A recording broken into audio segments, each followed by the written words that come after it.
Hello everyone, ₹0 marketing के इस customer relationship के चैप्टर में आपका बहुत बहुत स्वागत है।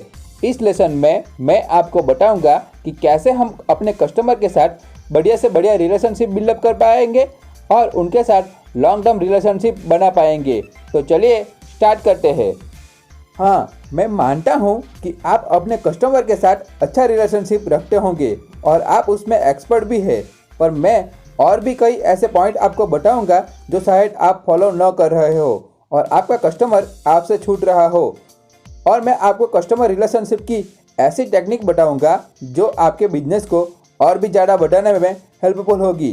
तो चलिए स्टार्ट करते हैं। सबसे पहले हम जानते हैं कि कस्टमर के कितने लेवल होते हैं। मैं आपको समझाऊंगा कि ये कस्टमर के लेवल क्या है और वो कैसे काम करते हैं।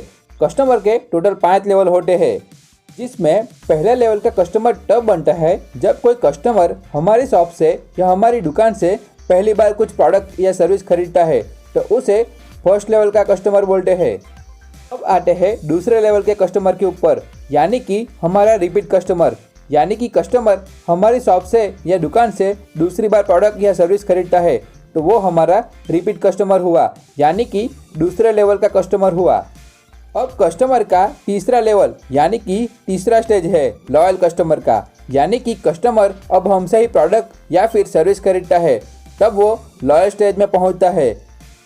चौथा लेवल है जो है प्रमोटर का, यानी कि कस्टमर जहां भी जाता है हमारी प्रमोशन करता है। जैसे कि मैंने तो यहाँ से ये प्रोडक्ट परचेस किया, यहाँ की सर्विस बड़ी अच्छी है, इस होटल का टेस्ट बड़ा अच्छा है, तो वो क्या है, आपका प्रमोटर स्टेज में कस्टमर है।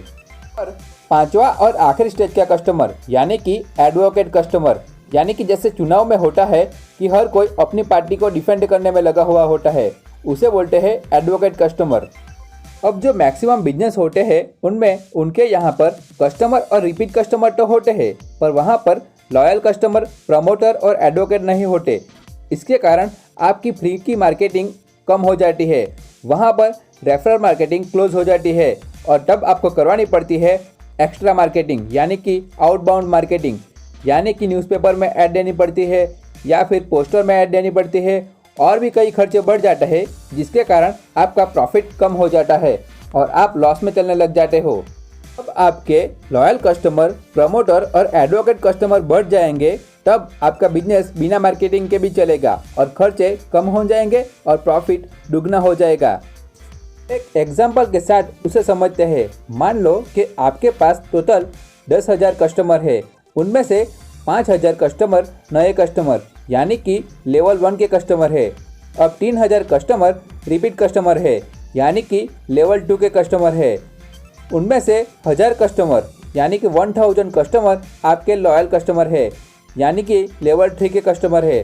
और 800 कस्टमर ही आपके प्रमोटर है, यानी कि लेवल 4 के कस्टमर है।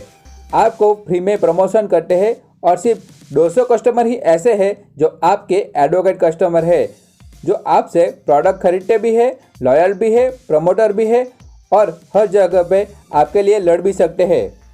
अब आप यहाँ पर देख सकते हो कि नीचे के जो 3 स्टेज है उसमें सबसे कम कस्टमर है। आप अपने डेटाबेस को भी चेक कर सकते हो, जिसमें आपके लॉयल कस्टमर तो एवरेज होंगे पर नीचे के 2 स्टेज के कस्टमर कम होंगे, जिसके कारण आपका बिजनेस लॉस में चल रहा है। अगर हम लॉयल कस्टमर, प्रमोटर और एडवोकेट कस्टमर को डबल या ट्रिपल करने में कामयाब हो गए तो हमारा बिजनेस बिना मार्केटिंग के भी चलेगा, हमें कोई एक्स्ट्रा मार्केटिंग करवाने की ज़रूरत नहीं होगी। हमारा फोकस केवल नीचे के 3 स्टेज में होना चाहिए, जैसे कि लॉयल कस्टमर, प्रमोटर और एडवोकेट कस्टमर। इसे अगर हम 10 गुना ज़्यादा बढ़ा देंगे तो आपको बिजनेस में कभी भी एक्स्ट्रा मार्केटिंग या फिर कुछ एक्स्ट्रा करने की ज़रूरत नहीं होगी। भले ही बड़े बड़े बिजनेस मॉडल मार्केटिंग के आधार पर चल रहे हैं, पर हमें एक बात कभी नहीं भूलनी चाहिए, वो है माउथ पब्लिसिटी की, यानी माउथ टू माउथ मार्केटिंग। आज माउथ टू माउथ मार्केटिंग जितना पावरफुल है उतना पावरफुल आज कुछ भी नहीं है, यानी कि किसी के मुंह से कही गई बात पर हम ज़्यादा ट्रस्ट कर सकते हैं। और ये माउथ पब्लिसिटी कौन करता है? एडवोकेट कस्टमर, लॉयल कस्टमर और प्रमोटर कस्टमर, यानी कि हमारे नीचे के 3 स्टेज। अगर हम इस पिलर को मजबूत करने में कामयाब हो गए तो हमें उतना ही बड़ा फ़ायदा मिलेगा। अब आपके माइंड में एक क्वेश्चन आएगा कि ऑनलाइन प्लेटफॉर्म मार्केटिंग के आधार पर इतने आगे बढ़ चुके हैं, पर मैं आपको बताना चाहता हूं कि ऑनलाइन इंडस्ट्री भी माउथ टू माउथ पब्लिसिटी का ही यूज़ करके इतनी आगे बढ़ पाई है। आप सोचेंगे कैसे, तो मैं आपको वो समझाता हूँ डिटेल में। क्या आपको लगता है कि अमेज़न या फ्लिपकार्ट जैसी company TV add, newspaper ad और डिजिटल मार्केटिंग के हेल्प से इतने कस्टमर बना पाई है? नहीं, बिल्कुल भी नहीं। मैंने आपको अगले लेसन में 20 ऐसे पॉइंट दिखाए थे जिसके कारण अमेज़न और फ्लिपकार्ट जैसी कंपनी हमसे कई गुना ज़्यादा आगे निकल गई थी, पर हिडन रूप में तो उन्होंने भी माउथ टू माउथ पब्लिसिटी का ही यूज़ किया था। कैसे, मैं आपको समझाता हूँ। ऑनलाइन कंपनियों ने सबसे पहले डिजिटल मार्केटिंग की हेल्प से डिजिटल प्लेटफॉर्म पर ऐसे लोगों को टारगेट किया जिसके मन में कुछ अलग ही जुनून सवार था, जो पहले रहना चाहते थे। उन्होंने वो मार्केट में दिखाना चाहते थे कि मैंने यह काम पहले किया है, मैंने ये पहले ख़रीदा है, मैंने ये सर्विस पहले यूज़ की है।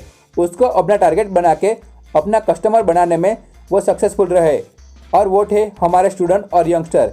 और उसे ऐसी सर्विस दी और ऐसा कन्वीनियंस दिया कि उन्होंने अपने कस्टमर को डायरेक्ट कस्टमर से उठाकर डायरेक्ट प्रमोटर कस्टमर में तब्दील कर दिया, और वही उनकी सफलता का सबसे बड़ा कारण रहा। अब आप यहाँ पर चौंक गए होंगे कि ऑनलाइन इंडस्ट्री ऐसा कैसे कर पाई कि डायरेक्ट कस्टमर को प्रमोटर में कन्वर्ट कर दिया। पर इसके लिए उनको आगे के जो हमने 20 पॉइंट डिस्कस किए हैं उनकी बहुत ज़्यादा हेल्प हुई, और वो 20 पॉइंट्स की मदद से डायरेक्ट कस्टमर भी उनके प्रमोटर कस्टमर में कन्वर्ट हो गया। और वो 20 पॉइंट इतने दमदार थे कि जिन्होंने अमेज़न और फ्लिपकार्ट जैसे प्लेटफॉर्म को अपने पहले लेवल के कस्टमर को तीसरे, चौथे और पाँचवें लेवल के कस्टमर यानी कि लॉयल कस्टमर, एडवोकेट कस्टमर और प्रमोटर कस्टमर में कन्वर्ट करने में ज़्यादा हेल्प की थी। उनका फर्स्ट कस्टमर बेस ऐसा था जिसे रिस्क लेना पसंद था, उनका ही उन्होंने फ़ायदा उठाया था। और भी बहुत सारी बातें थी जो ऑनलाइन प्लेटफॉर्म को आगे बढ़ने के लिए हेल्प कर रही थी कि कोई भी प्रोडक्ट ऑफलाइन प्रोडक्ट के मुकाबले ऑनलाइन में एकदम सस्ती बिक रही थी, चाहे वो मोबाइल हो या फिर इलेक्ट्रॉनिक का कोई भी सामान हो। अब वो सारी प्रोडक्ट कंपनी से डायरेक्ट आ रही थी, इसलिए इसकी प्राइस काफ़ी कम हो गई थी और वो सबसे ज़्यादा सस्ती थी। अब जब उनके फर्स्ट कस्टमर बेस ने कोई भी प्रोडक्ट खरीदी तो उनको बहुत ही अच्छा फील हुआ, क्योंकि वहाँ पर कंपैरिजन था, प्रोडक्ट एकदम सस्ता था, मल्टीपल ऑप्शन थे और भी बहुत सारी चीज़ें थी, और सबसे बड़ी बात कि नया एक्सपीरियंस था। अब जब उनके फर्स्ट कस्टमर बेस ने ये सिस्टम यूज़ की और उन्हें अच्छी लगने लगी तो वो ज़्यादा बार यूज़ करने लगे।